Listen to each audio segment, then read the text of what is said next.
네, 오늘 우리 에스겔서 3장 16절부터 21절까지 말씀을 가지고 모두를 살게 하는 파수꾼이라는 제목으로 하나님 말씀 나누도록 하겠습니다.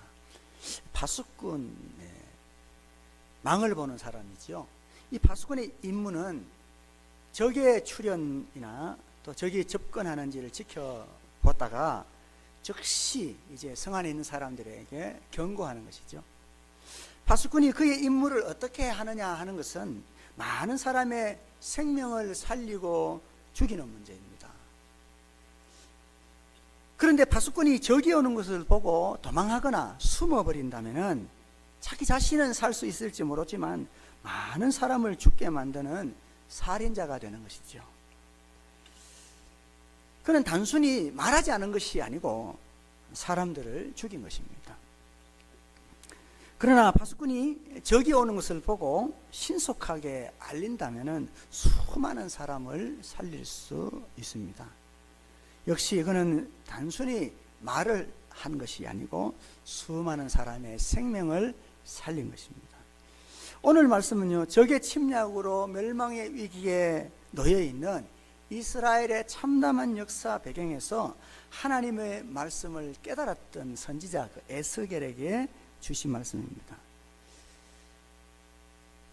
하나님은 선지자 에스겔에게 그를 이스라엘 족속의 파수꾼으로 세웠다, 그렇게 말씀하시면서 그에게 하나님을 대신해서 하나님 자신을 대신해서 이스라엘 백성들을 깨우치라고 그렇게 말씀하셨습니다. 이 말씀은 단지 이 에스겔에게만 하신 말씀이 아닙니다. 하나님께서 이스라엘 족속을 깨우치라, 이스라엘 족속의 파수꾼으로 삼았다 그랬는데, 오늘 이 본문이 있는 이 내용 앞에 보면 그 이스라엘, 지금 에스겔이 이스라엘 족속을 위하여서 파수꾼으로 세움을 받았다 그랬는데 그 이스라엘이 어떤 사람들인지에 대한 설명이 있습니다. 이게 바로 3장 5절과 6절에 있는 말씀인데요, 이렇게 말합니다.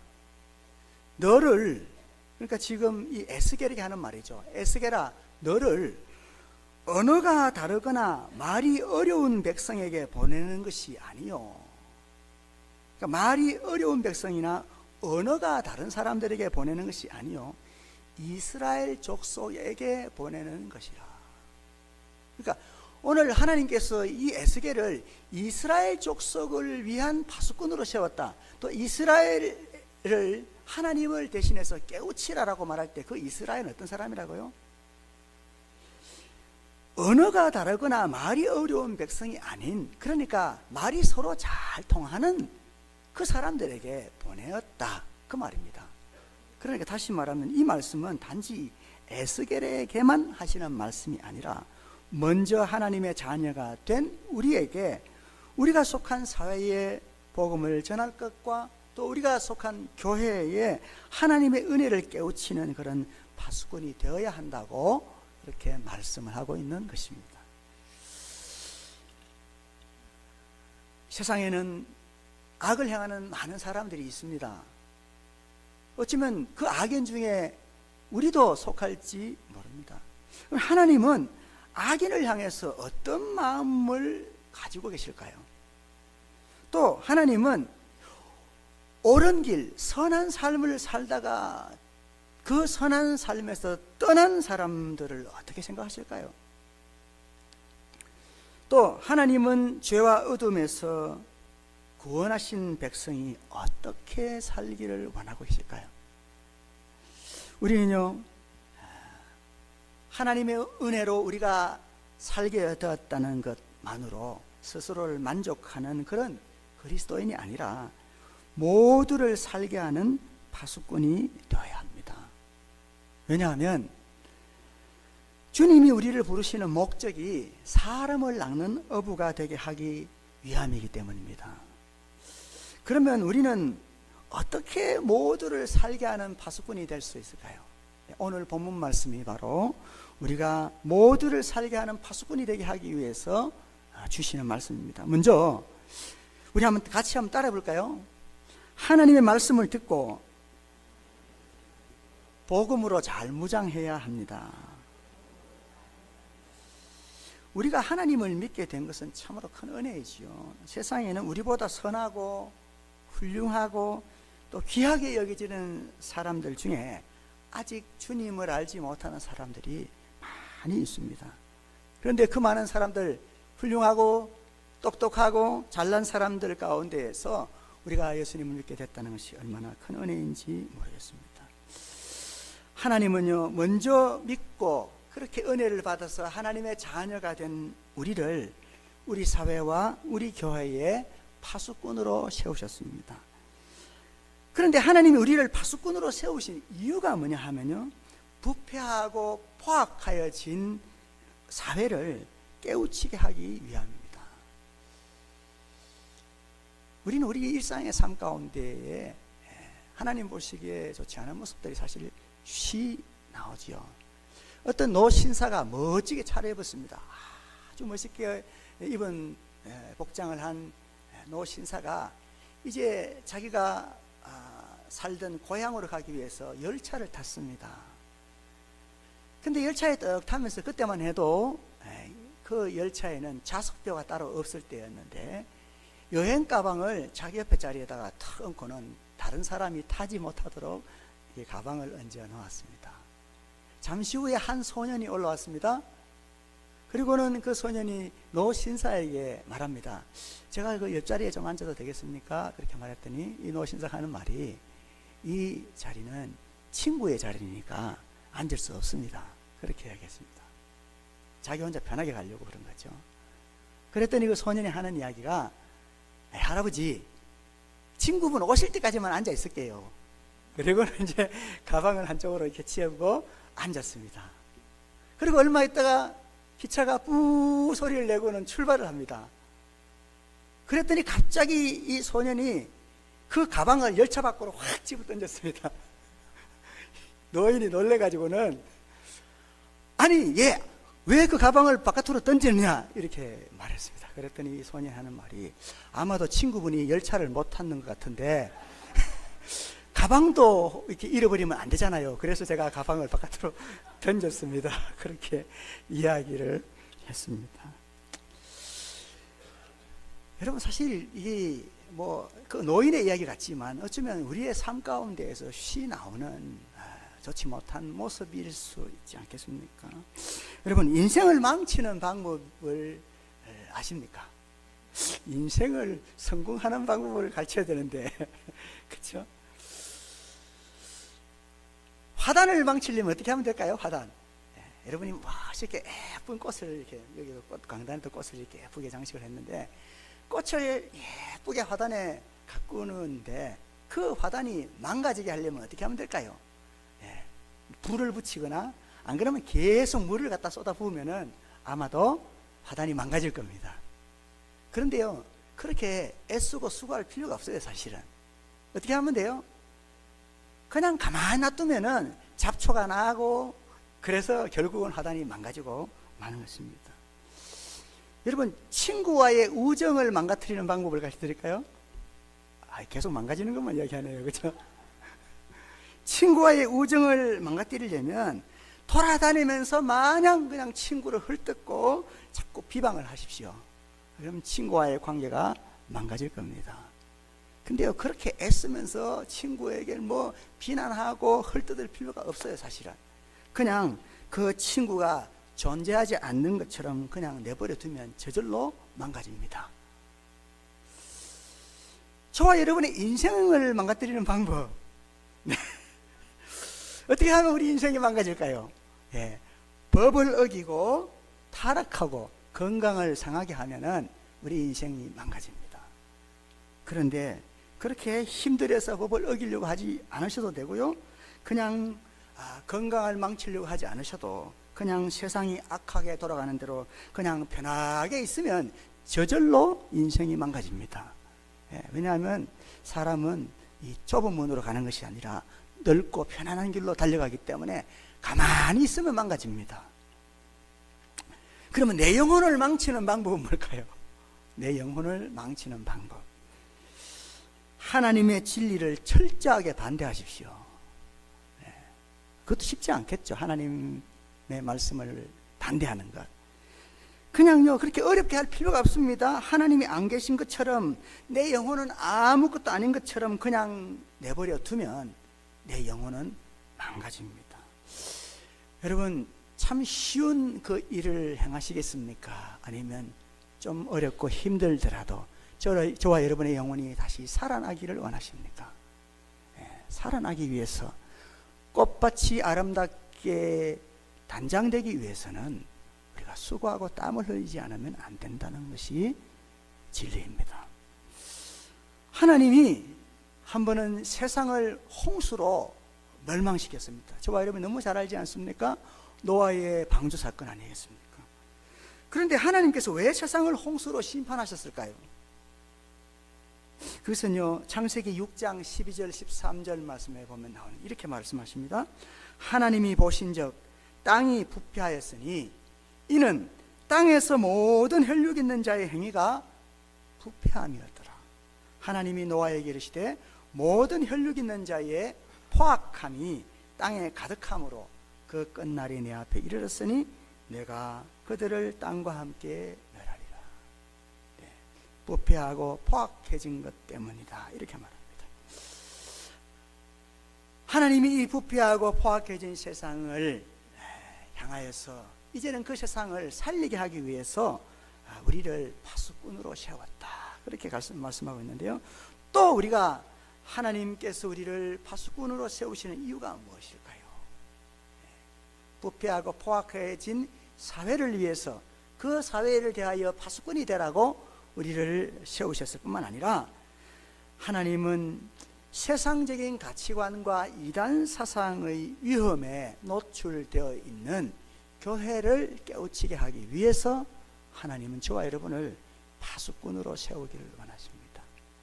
교회도 그냥 내가 주일 되니까 왔고 그냥 가는 것 정도로만 있으면 안 된다는 것입니다. 우리는 모두가 다 각자 주인의식을 가지고 교회를 사랑하고 지켜야 한다는 것입니다.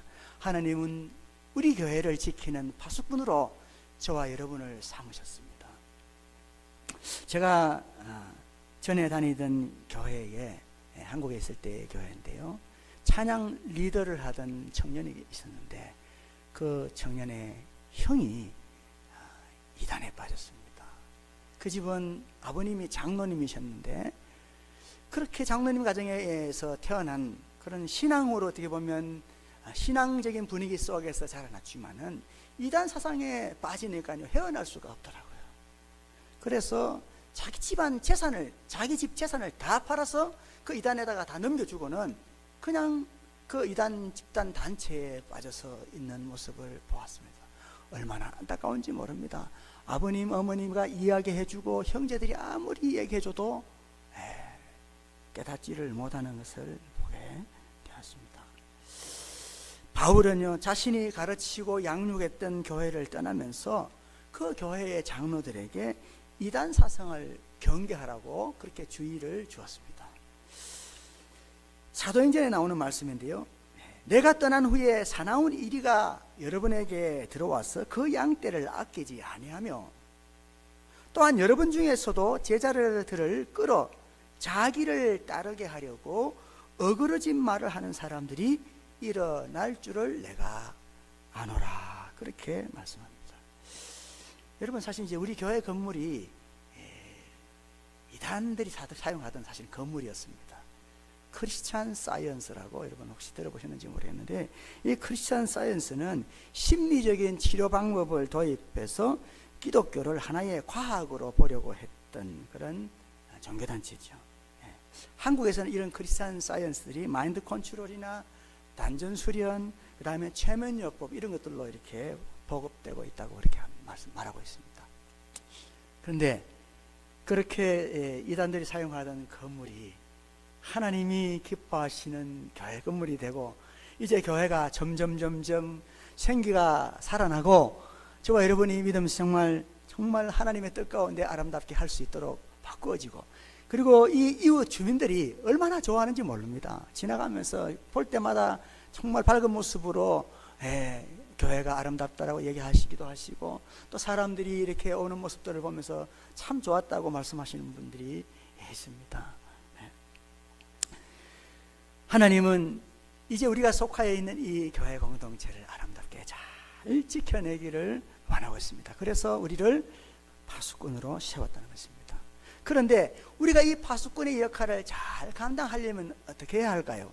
그것은 하나님의 말씀을 듣고 복음으로 무장을 해야 하는 것입니다. 하나님의 말씀은 생명을 살리는 능력이기 때문에 그렇습니다. 오늘 말씀에 보시면은 이렇게 말합니다. 너는 내 입의 말을 듣고 나를 대신하여 그들을 깨우치라. 그 에스겔에게 말하기를 너는 내 입의 말을 듣고 그리고 그 하나님을 대신해서 그 이스라엘 백성들을 깨우치라는 것입니다. 하나님 말씀을 듣지 않고 어떻게 사람들의 그 잘못되어진 부분들을 바꿔줄 수 있겠습니까? 그래서 먼저 우리는 우리 자신이 하나님 말씀으로 또 복음으로 무장할 수 있어야 합니다. 하나님 말씀은요, 우리의 교만하여 굳은 마음들을 깨뜨립니다. 또 그리고 상처와 절망으로 부서진 마음을 아물게 만들어 주기도 합니다. 이렇게 하나님 말씀은 위대한 것이지요. 하나님 말씀은요, 우리의 삶을 최상의 길로 인도합니다. 그리고 우리가 고통 중에서도 힘든 삶의 상황 가운데서도 그 힘든 일들을 순수한 마음으로, 아주 고귀한 마음으로 헤쳐나갈 수 있게 만들어 줍니다. 뿐만 아니라 우리를요, 죽음 앞에서도 평안할 수 있게 만들어 줍니다. 그래서 예수님 말씀하시죠.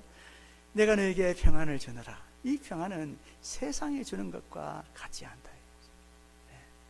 죽음 앞에서도 평안을 유지할 수 있는 그 샬롬을, 평안을 저와 여러분들에게 주시기를 원하시는 것이죠. 그래서 이 말씀이 바로 우리로 하여금 그러한 삶을 살아가게 하는 것입니다.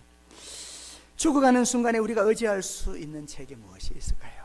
오직 하나님의 말씀, 성경인 줄 믿습니다. 하나님은요, 세상을 창조하기 위해서 말씀하셨습니다. 그런데 우리를 구원하기 위해서는 말씀이 육신이 되어서 이 땅에 오셨습니다. 선포되어지는 말씀은요, 사람을 새롭게 만들고요, 육신이 된 말씀은 사람을 구원합니다. 그래서 우리가 하나님의 말씀으로, 복음으로 무장한다는 것은 말씀을 듣고 그 말씀이 우리의 삶에 나타날 수 있는 육신이 되게 하여야 한다라는 것이지요. 두 번째로, 우리가 모두를 살게 하는 파수꾼이 되기 위해서는 어찌해야 할까요? 그것은 악인으로 하여금 악한 길에서 떠나도록 깨우쳐야 한다는 것입니다. 악인을 향한 하나님의 마음은 어떠하실까? 악인이 망하기를 원하실까요? 아니요. 성경은 오늘 뭐라고 말씀합니까? 그 악인들이 악에서 돌이켜서 생명을 구원하게 이르기를 원하신다는 것입니다. 하나님은 악인이 망하는 것을 원하시는 것이 아니고 악인이 그 악한 길에서 돌이켜서 생명을 얻기를 원하시는 것이 하나님의 마음이라는 것입니다. 우리는 악인이 악한 길을 떠나지 않으면 반드시 죽게 될 것이라고 말해 주어야 합니다. 이건 이제 말할 때 조심해야 되죠, 그죠? 너 그렇게 살면 죽어. 이제 조금 심하게 얘기하면 이게 좀 말이 아주 그 사람에게 상처가 될 수도 있겠죠. 그러나 상처가 되어도 그에게 분명하게 비뚤어진 잘못된 삶을 살아가는 삶의 결과가 어떠한지는 이야기해 주어야겠죠. 그러나 골로새서에서 우리에게 하나님 말씀하시기를 이렇게 말합니다. 너희 말을 항상 은혜로 소금으로 맛을 내는 것처럼 해라. 그렇게 말씀합니다. 그러니까 말을 하기는 하되 그 말을 그저 상대방의 마음에 상처를 주는 그런 말로가 아니라 지금 그 삶의 모습이 어떤 결과를 가져올지에 대해서는 알려주되 은혜 가운데에서 소금으로 맛을 내는 것처럼 그렇게 해라. 그렇게 말씀합니다. 그래서 우리가 떠나지 않은 악한 길, 즉 버리지 못한 탐욕 또 이기심이 삶을 불행하게 할 뿐만 아니라 우리의 영혼을 죽인다는 것을 알아야 하고 또 깨우칠 수 있어야 하겠습니다. 여러분, 근데 다른 사람이 잘못하는 것을 보면 어떻습니까? 그것을 정말 은혜 가운데 소금으로 고르게 함같이 그렇게 맛을 내는 듯이 그렇게 하는 게 아니라 화부터 확 나잖아요. 그래서 우리의 마음이 심성이 우리 먼저 은혜로 이렇게 다듬어져야 돼요. 예, 화를 내는 것이 그 자신을 또 불행을 가져온다는 것을 우리가 알아야 하겠습니다. 이 화가 나면 어떻습니까? 전후 판단이 잘 안 돼요. 그래서 작은 일을 자꾸 더 크게 확대시킵니다. 그 감정 속에 계속 몰입하게 되죠. 피가 거꾸로 막 머리 끝까지 솟구쳐 오른다 그렇게 표현하지 않습니까? 그래서 피가 거꾸로 쏟으면 어떤 일이 일어날까요? 체면 깎이는 일이 생겨나는 겁니다. 행동을 실수하게 되는 것이죠. 우리 얼굴이 붉어지고요, 목덜미에 막 혈관이 막 비대해지기 시작하고요, 주먹을 막 쥐게 되고요. 그리고 음성이 떨리면서 우리의 이 몸이 반응을 하기 시작하는 겁니다. 그래서 다른 사람의 잘못을 보고 화를 내거나 또 거기에 대해서 노를 붓는 것이 아니라 은혜로 소금을 가지고 맛을 내는 것처럼 그렇게 우리가 전할 수 있어야 되겠다, 그렇게 말합니다.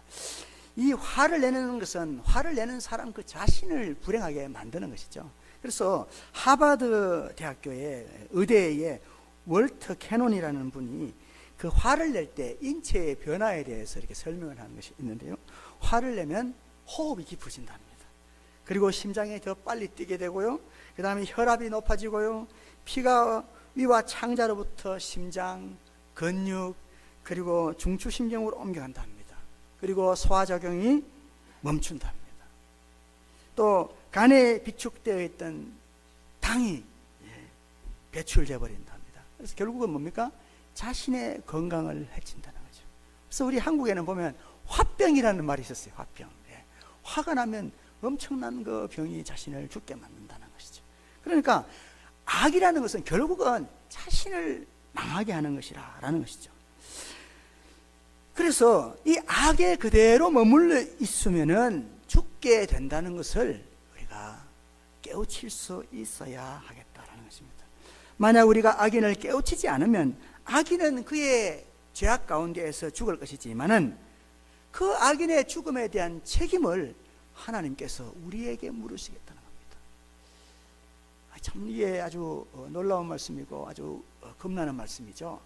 우리가 만약에 악인이 돌이켜서 생명을 얻지 못하고 그 악한 행위로 말미암아서 그 악으로 말미암아 죽게 된다면은 악인이야 자기 죄 때문에 죽는 것이지만은 깨우치지 않은 우리에게 그 사람의 생명의 값을 찾겠다는 것입니다. 다시 말하면 파수꾼이라는 것이 그렇지 않습니까? 단순히 정보를 전달하지 않은, 말하지 않은 것이 문제가 아니고 그 성 안에 있는 사람들을 다 죽게 만든 것이라는 것입니다. 우리는요, 악인을 돌이키지 못하여도 우리가 악인을 깨우치기 위해서 하나님 말씀을 전한다면 악인은 깨우치지 못하여도 내 생명을 보존할 수는 있다, 그렇게 말씀합니다. 우리 19절 말씀을 한번 같이 보실까요? 네가 악인을 깨우치되 그가 그의 악한 마음과 악한 행위에서 돌이키지 아니하면 그는 그의 죄악 중에서 죽으려니와 너는 너의 생명을 보존하리라. 말씀을 듣고도 악인이 그 악한 마음과 악한 행위에서 돌이키지 않는 것은 우리의 책임이 아닙니다. 그러나 그가 돌이키든지 돌이키지 않든지 그에게 하나님 말씀을 전할 책임은 우리에게 있다라는 것입니다. 여러분, 우리가 오늘 이 시간 이 사실을 깊이 마음속에 새겨야 합니다. 그러니까 다른 사람이 악을 행하는 사람이 악 가운데 죽어가는 책임이 누구에게 있다고요? 전하지 않은 우리에게 있다. 우리에게서 그 생명의 값을 찾으시겠다, 그렇게 오늘 말씀하고 있는 것입니다. 우리가 하나님 말씀을 전했음에도 불구하고 악인이 돌이키지 않으면 그는 그 죄악 가운데 죽겠지만은 우리는 우리가 전하기 위해 준비한 그 하나님의 말씀 때문에 생명을 보존하게 됩니다. 생명을 살리려는 그 사랑과 열정이 우리를 살아나게 만들어 줄 것입니다. 마지막 세 번째로, 모두를 살게 하는 파수꾼이 되려면 어찌해야 할까요? 그것은요, 의인으로 하여금 옳은 길에 머물도록 깨우쳐야 합니다. 앞에 악인들이 돌이키게 한다는 것은 우리가 사회를 향한 복음 전파의 의무를 얘기하는 것이라면, 오늘 의인으로 하여금 옳은 길에 머물도록 한다는 것은 오늘 교회 공동체를 향한 파수꾼의 역할을 이야기하는 것입니다. 하나님은요, 선하게 살려고 하는 사람이 그 선행을 지속함으로 생명을 보존하게 되기를 원하고 계십니다. 선하게 살려고 하는 사람은요, 지금까지 얼마나 많은 선을 행했는가 보다 현재 그 선행을 지속할 수 있느냐 하는 것이 더 중요합니다. 내가 왕년에는 이렇게 살았는데 그 중요하지 않다는 것입니다. 우리의 선행을 지속할 수 있게 만드는 힘을 가져야 된다는 거죠. 근데 그 힘이 뭘까요? 계속해서 선을 행하며 살아갈 수 있는 힘이 뭘까요? 그것이 바로 하나님의 은혜를 깨닫는 것입니다. 그래서 파수꾼은 어떤 사람들이냐? 하나님의 은혜를 깨달은 사람들이죠.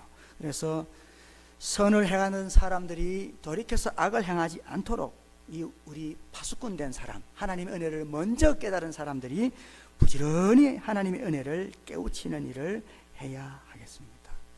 그래서 하나님의 은혜가 가득한 교회가 바로 살아있는 교회죠. 교회는 살아있는 교회와 죽어 있는 교회가 있다. 죽어가는 교회가 있다. 스피노스 조디아티라는 그런 목사님이 하신 말씀입니다. 제가 한 이야기가 아니고. 살아있는 교회는 어떤 교회고 죽어가는 교회는 어떤 교회인가? 그랬는데 우리 교회가 정말 살아있는 교회인지 죽어가는 교회인지 한번 살펴보시기 바랍니다. 살아있는 교회는요, 교실, 주차장 이런 공간 문제가 늘 있답니다. 그러나 죽어가는 교회는요, 공간을 염려할 필요가 없대요. 늘 항상 남아 돌아가죠. 살아있는 교회는 항상 변화하려고 몸부림칩니다. 그러나 죽어가는 교회는 늘 똑같답니다. 살아있는 교회는 아이들과 소년, 소녀의 제잘거리는 소리로 늘 시끄럽답니다. 애들이 왜 이렇게 어지르고 다녀? 어지는 게 어떻게 보면 당연하대. 그게 살아있는 교회의 모습이라는 거예요. 물론 우리가 잘 가르쳐서 예배당을 또 예배당답게 또 교실을 교실답게 만들어야지만 아이들이 막 지절지절 거리면서 뛰어다니는 것이 살아있는 교회의 모습이라는 거예요. 그러나 죽어있는 교회는 죽은 듯이 조용하대요. 살아있는 교회는 늘 일꾼이 부족하답니다. 그러나 죽어있는 교회는 일꾼을 찾을 필요가 없습니다. 일할 게 없으니까요. 살아있는 교회는 예산을 초과해서 씁니다. 그러나 죽어있는 교회는 은행에 잔고가 많습니다. 살아있는 교회는 새 얼굴 이름 알기가 어려워서 애먹는데요. 이름을 이야기하면 잘 모르는 분들이 계시면 살아있는 교회라는 거예요. 그러나 해를 거듭해도 그 사람이 교회는 죽어가는 교회라는 거예요. 살아있는 교회는요, 선교 사업이 활발하고요, 죽어가는 교회는 교회 안에서만 움직인다는 것입니다. 살아있는 교회는 주는 사람들로 가득하다는 겁니다. 기부어들이 많다는 거예요. 그러나 죽어있는 교회는 주는 것도 없는데 뽐내는 자만 많답니다. 살아있는 교회는요, 말씀 위에서 운영되어지고요, 죽어가는 교회는 인간적인 판단을 앞세워서 토의가 많대요. 살아있는 교회는 배우고 봉사하기에 바쁘고요, 죽어가는 교회는 편안하답니다. 교회 생활 너무 편하게 하려고 하지 마세요. 교회 생활은 어느 정도 저와 여러분이 바빠야 해요. 그리고 교회에 봉사할 자리가 있어야 합니다. 그래야 우리의 영혼이 살아있을 수 있다는 거죠. 그리고 살아있는 교회는 활발하게 전도하게 되고요, 죽어있는 교회는 자기 교회 이야기하기가 부끄럽대요. 우리 교회는 하고 나면 할 말이 없어요.